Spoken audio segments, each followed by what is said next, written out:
Саламатсыздарбы, урматтуу Чалкан медиа каналынын көрөрмандары, өлкөбүз алган акыркы сааттагы жаңылыктар менен сиздерди тааныштырабыз.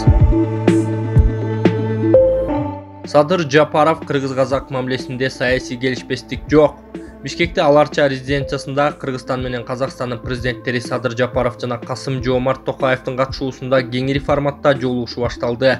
Анда Садыр Жапаров эки өлкөнүн ортосунда эч кандай саясий карама-каршылык жок экенин, бул өз ара алакка катыштагы эң башкы жагдай экенин билдирди. Мунун алдында эки өлкөнүн башчылары бетме-бет тар чөйрөдө жолуккан. Токаев Садыр Жапаров президенттик кызматка киришкенден бери Кыргызстанга расмий сапары менен келген алгачкы чет өлкөлүк мамлекет башчы болуп калды. Ал 27 майда Евразиялык экономикалык биримдигине мүчө мамлекеттердин башчыларынын жыйынына катышат. Бишкектеги жыйын видеоконференция форматында өтөт. Өткөн аптада ага Орусиянын президенти Владимир Путин баштаган бир катар өлкөлөрдүн башчылары келбей калганы белгилүү болгон. Жогорку Евразиялык экономикалык кеңештин коллегиясынын төрагасы Михаил Мясникович саммиттин күн тартибинде 14 маселе бар экенин айткан. 2021-жылы бул уюмга Казакстан төрагалык кылып, анын жыйынтыктоочу жыйыны онлайн өткөн.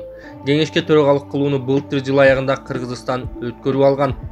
Беларусь, Казакстан, Орусия 2010-жылы бажы биримдиги катары түзгөн ЭЭПке Кыргызстан менен Армения 2015-жылы кошулган. Депутат Адахамад Умаров УКМК Баткен облусунун тургундарынын укугун бузуп жатканын айтты. Биздин фракция иш сапары менен Баткен, Ош облустарына барып келдик. Бул тууралуу депутат Адахамад Умаров жогорку кеңештин жыйынында билдирди. Ал иш сапарынын алкагында көп жапайчылык иштерге туш болгонун айтты. Эки айылдын ортосунда пост коюп алган жапайчылыкты көрдүк. Кыргызстандын аймагында жарандар ээн эркин басып жүргөнгө укугу бар. Министрлер кабинети чыгарган токтом менен иш алып барып жатабыз дешти. Токтом конституцияга каршы келет.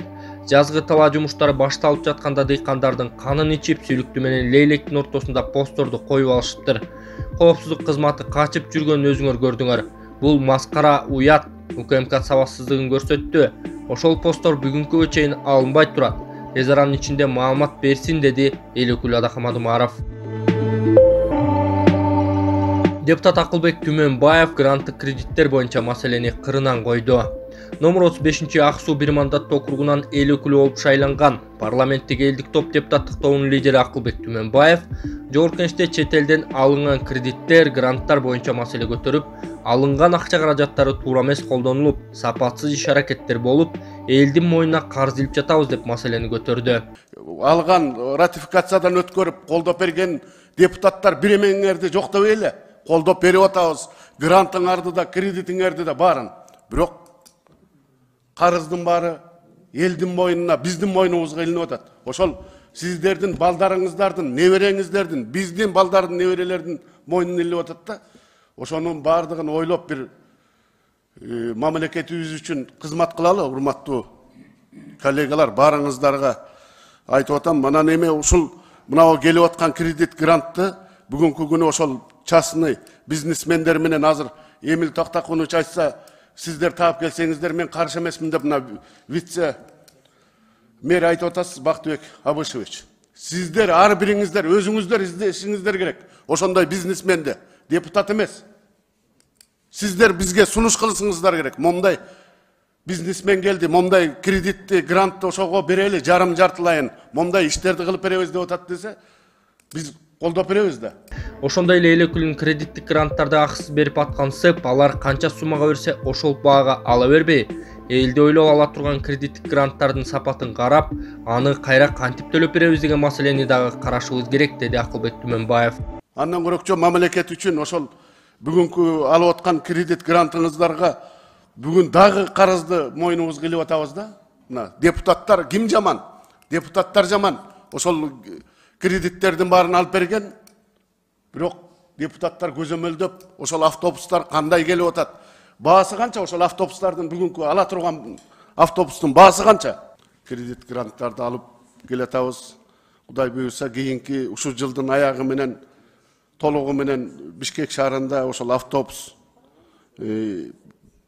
газ менен жүргөн, электр менен жүргөн автобустар пайда болот экен да. Эми ишенип колдоп атабыз, ошону ишке ашырып, мен сизге жаман айтып же сиздин эмеңизге айтып аткан жок, мен общий айтып атам, бардыгыбыз аны туура чечим кылыш керек. Жанагы карточный системага өткөрүш керек.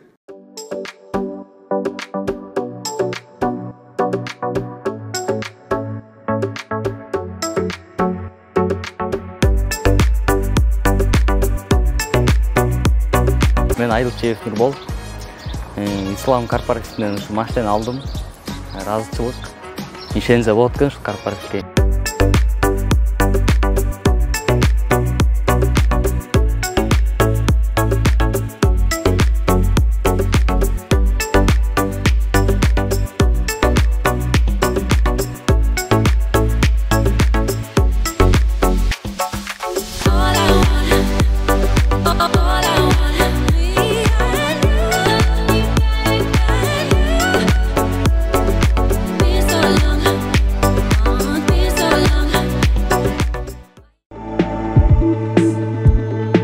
Сузакта мугалим менен окуучунун чири боюнча сотко чейинки териштирүү башталды.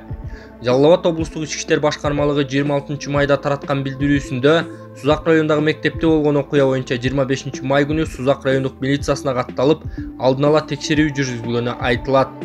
Териштирүүдө окуя 2022 жылдын 23 май күнү Сузак районунун Сафаровка айылында жайгашкан Бөкөнбаев аттындагы окуу тарбиялык комплексинде болгондугу, мектептин 7-класстын окуучусу информатика сабагынан мугалим Сузак районунун тургуну 87-жылы туулган уруп койгондугун аныктаган. Мугалим 23 май күнү 7-класстын окуучусу менен өзүнүн кызы өз ара сөз талашып айтышып кеткен учурда сабакта тынч отуруусун талап кылып эскерткен. Окуучу орой сүйлөгөндүктөн ачууга алдырып тарбиялык мааниде уруп жибергенин айткан. Белгилей кетүүчү жагдай социалдык тармакта видеонун толук варианты берилбей, мугалимдин окуучуну уруп жаткан жери эле көрсөтүлүп калган. Текшерүүнүн жүрүшүндө толук видео алынып, анда окуучу мугалим менен каймайчып кол көтөрүүгө себепкер болгону такталган деп айтылат милиция тараткан маалыматта. Аталган факт боюнча толук жана объективдүү текшерүү максатында атайын соттук медициналык экспертиза дайындалган. Азыркы мезгилде иштин жагдайы боюнча окуу жайдагы мугалим жана мектеп окуучулары суралып, алдын ала сотко чейинки териштирүү иштери жүрүп жатат. Кыргызстанда буга чейин да мугалим окуучуга кол көтөрүп иштен кеткен окуялар катталган. Биздин класска биринчи эле киргенде бир кыз менен айтышып кетти, эжекечи. Анан айтышып кеткенден кийин мага бир бала тишип карандаш алып кетип калды. Анан эжеке айтсам, эжеке көңүл бурбай койду агачы. Анан кийин барып ошо баладан карандашымды алып келе айтсам, кызы мага сөгүнүп кыйкырды. Сен эмне бул жакта жүрөсүң деди.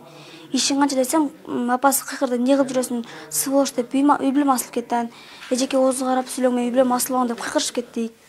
Анан отурсам эле бепасты келип уруп баштады. Анан урган эжеке ошо 3-күнү акыркы сабак ошон сабак болчудан мени коридорго алып чыкты дагы.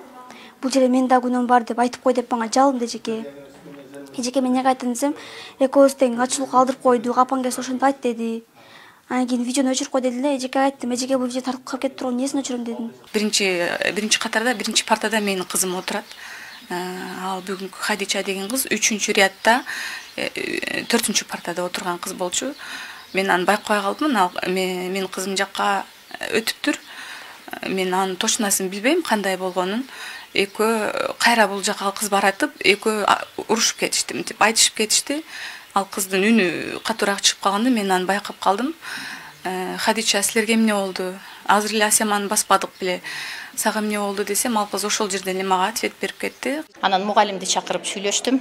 Андан кийин эле ата-энелер жыйналышын өткөрдүк. Ата-энелер жыйналышын өткөрүп, мен 24 май күнү бул ата-энелер жыйналышына чейин эле мугалимге эскертүү бергенмин, буйрук чыгарганмын, эскертүү берип. Эми азыркы күндө ошол күнү ата-энелер жыйналышынан кийин эле ички иштер бөлүмүнөн келип мугалимди алып кетти. Азыркы мезгилде ошол сосадистер өзүнчө, ички иштер бөлүмү өзүнчө сурап жатышат. Эми мыйзам чегинде чара көрөбүз мугалимге. Анан мен айтайын деген соц тармактагы немелерге эми баягы негативный неме бергендерге айтып коеюн деп атам да, эми туура түшүнгүлө, эми любойуңар ата-энесиңер, бирок өтө жаман немелер келип атат. Мен эртең саат 5ке чейин окуп өтө шоковый состояние болдум да. Ар ким өзүнүн башынан өткөндө билет анычы. Эми кызымды күнөөлөп атышат, бирок кызым мен актабайм. Бирок айтыптыр, сволочь дегенде өзүңүзгө карап сүйлөң эжеке. Кызыңызга болуша бересизби ушундай. Сен кызыма жетип ал, сен андай мындай дегенде анан урушуп кеттим деп атат кызым деле. Анан мен тууралуу жаман маалыматтарым болуп атат да, апасы мындай экен, анан атасы андай экен деп. Эми ким кандай деп айтса ал өзүнүн укугу. Бирок эми туура маалымат кетсин дейм да. Ушул менчи бул мугалимде деле кетсин, анан мындай болсун дей албаймын. Себеби ал деле эми 5 баласы бар экен, жаш кадр экен. иштей берсин. Мен айттым, кечирдим дедим эле. Просто больницага жаткандан кийин маалымат кетип калат экен да. Түнү саат 2-де ровдодан келип менен заявление алып кетишти да. А так менин мындай жаман деле оюм жок. Просто ушунчалык ушундай резонанс болуп кетет деп мен ойлогон жокмун да туурасы. Эми закон чегинде, мыйзам чегинде болсо керек, эми билбейм дагы.